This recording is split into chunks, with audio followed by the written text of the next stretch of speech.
And let's face facts, Rachel. Everything we've read, everything we've been talking about in 2024 has been certainly recently about inflation, geopolitical tension, the impact that's having on advertising, on marketing, on budgets for social media, for content. And that in turn has put a huge amount of pressure on CMOs. And it's not that they don't want to do things. I think they are really, in many cases, certainly some of the people that I've spoken to in private are struggling to really understand where they should put their focus. But this is one of the most depressed markets in terms of marketing, advertising, and various other things with budgets being pushed back. But there is, with all of these things, there's opportunity. And I think for people like us who advise CMOs and the C-suite in terms of their marketing, sales, etc., there's a lot more that we can do. Have you found that as well? Have you found that there's Well, I was a lot going to of talk say, we were about speaking budget? the other day about budgets and how businesses actually pin down the budgets in the first place. Because what we tend to find, and we're having conversations, aren't we, with the CMOs and marketing teams, and they'll go, "Oh, we've got less budget this year." So my first question is, "Oh, okay. So does that mean we've got less to target for this year? We've got lower goals?" Of course, it doesn't. It means the goals are probably the same, if not higher, but there's less money being invested into trying to achieve that. And that's the reality that CMOs have, is that they've got to try and create miracles in some instances because they're given an unrealistic budget in the first place, with targets that possibly also are unachievable, just because the way they've been calculated has not been based on anything.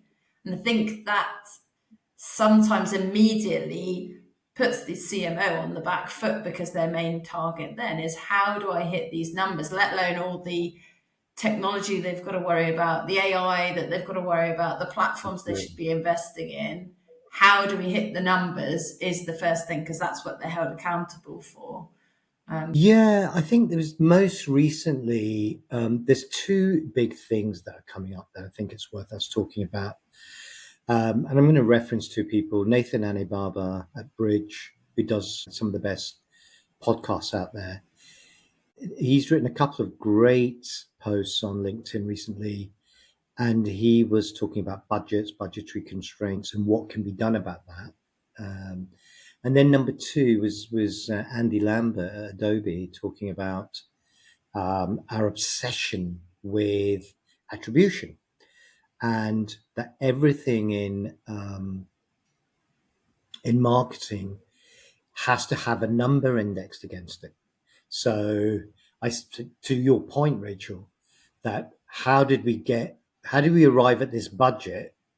Well, it was probably because 3 years ago, when interest rates were lower, or post-pandemic, or even before the pandemic, we were spending this much, and we got this amount of, for want of a, to use that terrible term, MQLs, a marketing qualified lead. And Via gated content, no doubt, as well.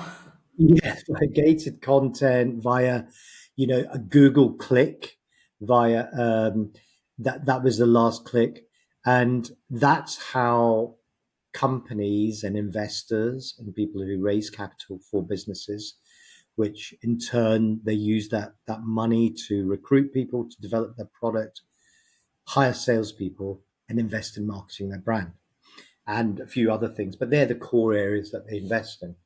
And those people, all they kind of look at are numbers. We spent this much. What did we get back? And therefore, that feeds down from the board. And if a CMO is on the board, the conversations they're normally having are things like, we spent $3 million last year and we got X amount of MQLs, and that they turn into, they define MQL. Is the question I always ask, and that's an interesting conversation, and seeing the look on someone's face when they go, "What do you mean define an MQL?" And I said, "Yes, please define it." Right through to, well, how many of those converted to sales? Well, that's not my job. That's the sales team's job, really. And then when you talk to the sales guys, you look at their budget and they're going, oh, our budget's wasted because marketing have got X amount. We should have that. Oh, why is that? Well, we've got terrible MQLs. We could do a better job. SQLs are better. And, as I've always said, never the twain shall meet, but it has to meet. If we're going to move And forward and if we've learned one thing, I think part of sorry. the difficulty in this situation is that the CMOs end up with a job to have to sell in marketing to the stakeholders. So they're selling their own wares, aren't they? They're trying to communicate why they're doing what they're doing upwards rather than focusing on what they're doing and doing it better. CMOs have a very, very tough job. It's August 2024, and I don't think I've seen them. I wouldn't say burn out, but under so much pressure as I have, certainly in the B2B and certainly in the tech space. I read recently that Statista said that the average tenure of a CMO was 40 months, which which is crazy in itself. The role has totally changed. And even within that short amount of time, they're under so much pressure with whatever budget they're given to achieve extraordinary results. Those results are relying on so many other people, like the sales team, like the CEO, like the CFO of the organization, and what they can do. And most of these are all siloed or parts of an organization. Show me a company struggling right now, and I'll show you a siloed, disjointed organization. Show me a company that's thriving or doing well, and and they're probably leaner, and they're doing more with less, but they're also talking to each other, internal comms. So there's a lesson there, and as I said in a recent podcast, that it depends on the size of company that you're targeting, because they're all different. Depending on what you're looking for, you can have different things. What got you to 5 million annual recurring revenue may not get you to 10, and vice versa, up to 20, 30, 50 million. But the principles are the same, that you should not forget the basics. And I think that's what's actually key. You can't attribute everything. It's not as simple as like the days when we first started in paid search. The beauty of it and the selling point of it was that everything was measurable, even though it kind of was. You could see how many clicks you were getting. It wasn't that sophisticated back then that you could see, all the eventualities. But digital marketing was sold as being traceable, trackable, measurable, so that you could see exactly what you were getting. And as things evolve over time, and as we've talked about with like dark social, and I mean, how many times have you seen a post, read a post or part of that post, not clicked on it, browsed past it? In fact, sometimes I don't want to hang on it too long in case some algorithm thinks that I'm reading it. But actually, you've taken something in, or you've recognized the brand or whoever it is that's writing about that. So there's all these touch points that are not measurable, which we know. However, I think, and I agree with you on that point, and there's a lot of discussion and content out there about that at the moment. I think also there's a lot of data internally that isn't even being used properly. So even if you were to sort of report on things, you're not reporting on it accurately in the first place. You're not segmenting that data in the right way, or understanding it in the right way. So it's kind of both sides of the coin are not working out, not really helping the CMO to do their job properly, because they're not reporting on all the things that they could do in the best way. And equally, there's loads of things they're unable to report on, even if they wanted to, that they're unable to do. So they're kind of in a really difficult. They really are. And I think that this, as you were saying right at the beginning, that it's not even about, I know a lot of people are trying to, and they mean well by saying, focus on the things that are important,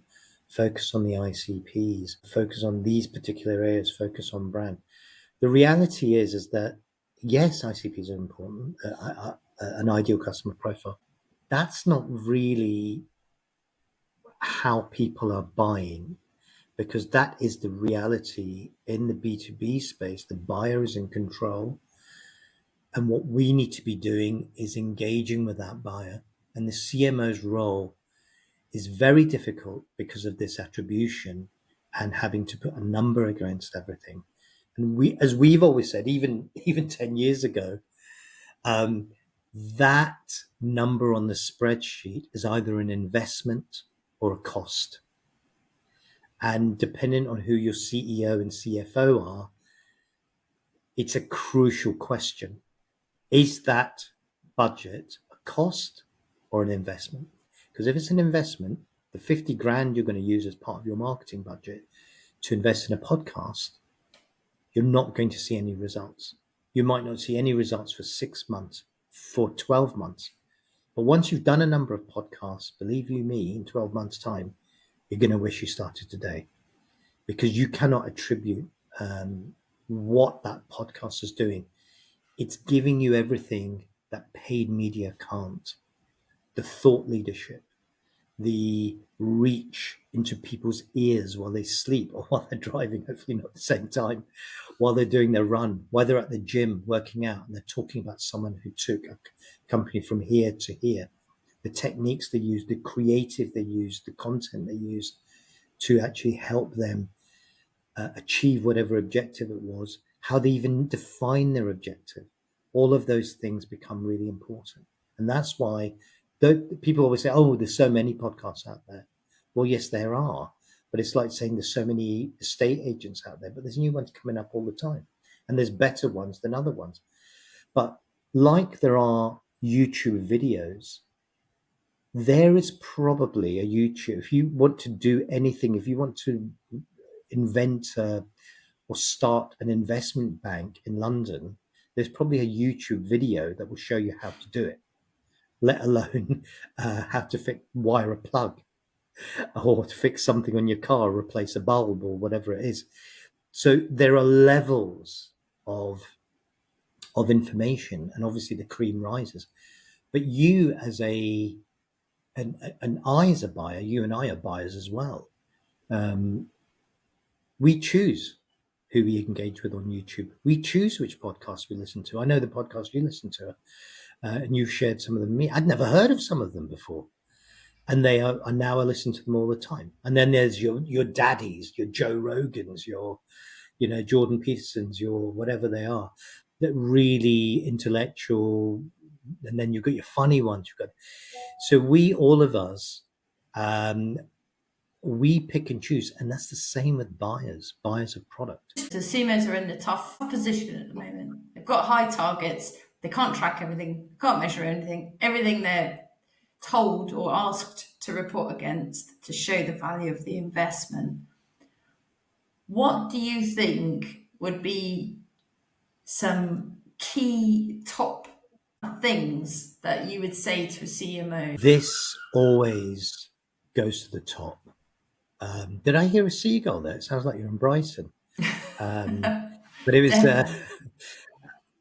I know you're in the wilds of Devon, but it sounds like you're in Brighton. Remember those days we were running that tech business down in Brighton? Those seagulls were everywhere. If I had to give advice to a CMO right now, the number one thing that I would say to them is talk to your board. Explain to them what it is that you're doing. Bring the CRO into the room, the CEO into the room, and the CFO into the room, if your organization's about size, and explain to them that they have a number of choices to make, that if they want to achieve results in a quite a stressful market, that they need to do a number of things and have a belief and get buy-in in terms of the power of marketing and how that aligns with sales. Because without that, you're always, and that's not an easy job to do, but that's something that I've been quietly whispering in certain people's ears, and even helping them build a case using historical data, but also looking at anecdotal data, as well as showing and explaining how things like dark social, how you cannot always attribute clicks to a conversion, that the journey that people take is a lot longer. And we haven't even mentioned about cookies, which we won't go into now, but the whole privacy policies and Conversation blocking for how you can track anyway. But, add yeah, that as another layer on their shoulders. absolutely. We are all ourselves. We've always said our mantra's always been it's never about B2B or B2C. It's always human to human. And I think that the CEOs who when you're having that conversation, if the CMO's having that conversation, I would be quite humble and actually say to the CEO, I need your help. I need you to be the face of the business. I will help you, but you need to get out from behind that desk. And he or she needs to sort of be far more engaging and explaining and sharing that vision, be it on a podcast, be it on a video, be it on whatever channel it might be it an article, PR, whatever, and talk about what the business is doing, the value the business offers, where it's going, sharing the vision, and talking about all of those different things. And It's a that's tough leadership. conversation, though, isn't it? It's a tough It conversation is. for CMO to have to go in and confront that. And a lot of businesses in the past that we've worked with, that is going to be challenging for them to get that time, that actual investment of time from the board to sit down and have that conversation. And I guess that's where we've come in certain instances to be that buffer a little bit, and Mm. create that situation for certain businesses. We've been the bad cop in many scenarios, and 99.9% of the time people can see reason, because there's a very simple metric that you can measure, and that's deals that come in. And when they're drying up, carrying on doing what you're doing ain't going to work. And that's the biggest reason that people need to be having those internal conversations. And I think those are very, very important points. But every organization is different. You're going to get different leaders. You're going to get different people involved. Most companies want growth. All they look at is the bottom line. The time when there's a pain point is when those conversations need to be had. But remember, in our space, in the B2B tech space, the work you're doing now, really you're going to see dividends in 6 months and beyond. I'm trying to remember the article that I read recently, which really starkly put it into perspective, where they said that the average number of days from the initial touch point to getting a demo or even get close to a deal was, can you remember, it was a 408 days of 408 days, yeah. 408 days. So that's a year and a bit. Forgive my mental arithmetic, but it is, you know, people have this tendency to think, hey, we've got a lead that's going to convert next week. We'll do a couple of demos. We'll do this. We'll go and see them, take them out for lunch. If people still do that these days.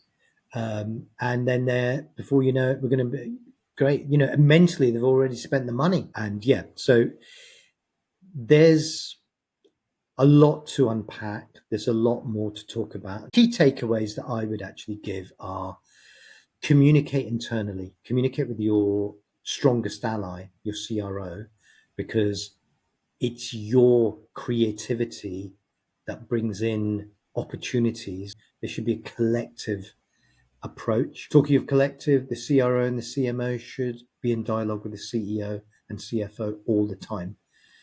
The budgets, the costs, what levels of return, and that lead times are getting longer. Deals are getting more complex. There's more people involved in decision making. So we need to understand all of these different things. And if you don't have that luxury, I would say go back and actually look at going back to basics and making sure your value propositions are up to scratch, redefining who you are and what you serve, and why people should choose you. These are very difficult questions to answer, but going back to basics sometimes refocuses the mind, and you sometimes wonder how you got to where you are when really you do this, but somehow you're doing a TikTok video, which seemed like a good idea 6 months ago, when really your customers actually all live over here. Not that they don't use TikTok. There's a time and a place for everything, but yeah. So that's the kind of key takeaways I would give. Anything else you'd add to that, Rachel? I would say one key takeaway is make sure that that communication point that's going up, whether it be a presentation or however that's done internally, is really refined to really communicate what you're doing now and why that is the direction that you're going in based on where you're trying to get to, rather than just focusing on these are the numbers and these are the outcomes, which they think is what they want to hear. Which is, again, these things are not easy to do. And hence why I think your point about why that turnover within CMO roles is actually quite high, a couple of years in a business and they're moving on. There's a lot of pressure. 100%. And I think that, hiring a CRO or a CMO isn't fundamentally going to fix your problems if you don't have those. Companies that are scaling and they've had investment and they're looking to hire new roles. We've come across quite a few of those as well. If you're not fixing the foundations of the business, you're just creating a rod for your own back a year down the line, because it's not going to move the dial. You'll get some deals, but it's like hiring an agency, expecting them to do miracles when you haven't fixed the problem. And as we know, a lot of agencies don't actually care. There's no skin in the game for those guys. And they'll blame the product, they'll blame the market, whatever it might be. And they exacerbate the problem sometimes, because they may take and convince the company to go a completely different route, when really in the heart, the company knows what the right way to go is. So lots to discuss in further episodes, lots to unravel. It's been great having this conversation. Come back again. We'll have another episode. So everyone listening, have a wonderful weekend. I'm Reggie James, and I've been joined by my colleague Rachel Mepham. Hope you enjoyed this, and we will see you again very soon.